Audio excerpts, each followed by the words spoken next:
France के राष्ट्रपति Emmanuel Macron ने कट्टरपंथी इस्लाम के विरुद्ध युद्ध का ऐलान किया है और भारत अपने पुराने साथी के साथ कंधे से कंधा मिलाकर खड़ा है। भारत का समर्थन इतना मजबूत है कि पिछले 3 दिनों में ही भारत सरकार 4 बार फ्रांस को अपना समर्थन जता चुकी है। फ्रांस और भारत दोनों के संबंध दशकों पुराने हैं और अंतर्राष्ट्रीय स्तर पर फ्रांस इसे साबित भी कर चुका है। अब रेडिकल इस्लाम के विरुद्ध लड़ाई में जब उन्हें कट्टरपंथी ताकतों द्वारा निशाना बनाया जा रहा है, तो भारत फ्रांस को खुला समर्थन देकर अपनी वही पुरानी दोस्ती निभा रहा है।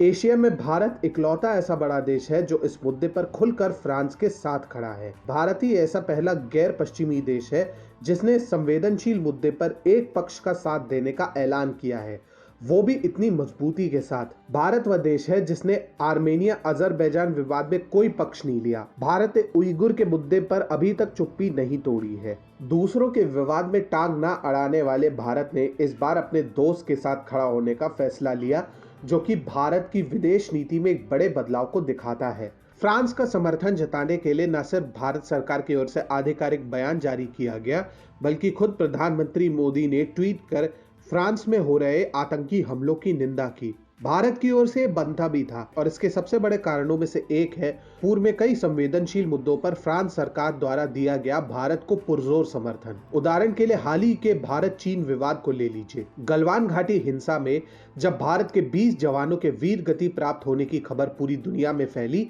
तब फ्रांस की रक्षा मंत्री फ्लोरेंस पार्ली ने अपने भारतीय समकक्ष राजनाथ सिंह को पत्र लिखते हुए कहा था, ये सैनिकों, उनके परिवारों और देश के लिए बहुत बड़ा आघात है। ऐसे संकट की घड़ी में मैं अपनी देश की ओर से और पूरी फ्रांस सेना की ओर से इन सैनिकों के परिवारों के प्रति अपनी सांत्वना प्रकट करती हूँ। इसी प्रकार कश्मीर मुद्दे पर यह देश शुरू से ही भारत सरकार के रुख का समर्थन करता रहा है। फ्रांस यूएन सुरक्षा परिषद का स्थायी सदस्य है और ऐसे में फ्रांस के समर्थन से भारत कई बार पाकिस्तान के कुत्सित एजेंडे को धराशायी करने में सफल रहा है। भारत और फ्रांस का सहयोग कोई नई बात नहीं है, बल्कि फ्रांस दशकों से हमारा एक साथी देश रहा है।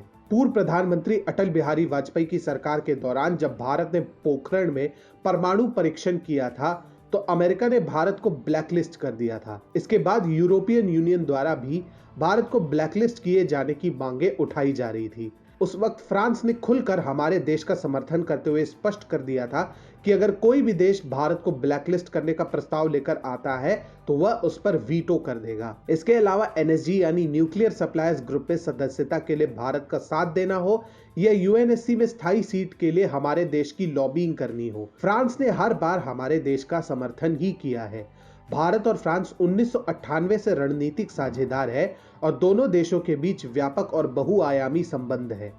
इसके अलावा दोनों देशों के बीच रक्षा, समुद्री सुरक्षा, अंतरिक्ष, साइबर, आतंकवाद के विरुद्ध लड़ाई और असैन्य परमाणु ऊर्जा के क्षेत्र में मजबूत सहयोग है। फ्रांस के राष्ट्रपति इमैनुअल मैक्रोन और भारत के पीएम मोदी अच्छे दोस्त भी है और उम्मीद है कि भारत द्वारा ऐसे समर्थन के बाद भविष्य में दोनों देशों के रिश्ते और मजबूत होंगे।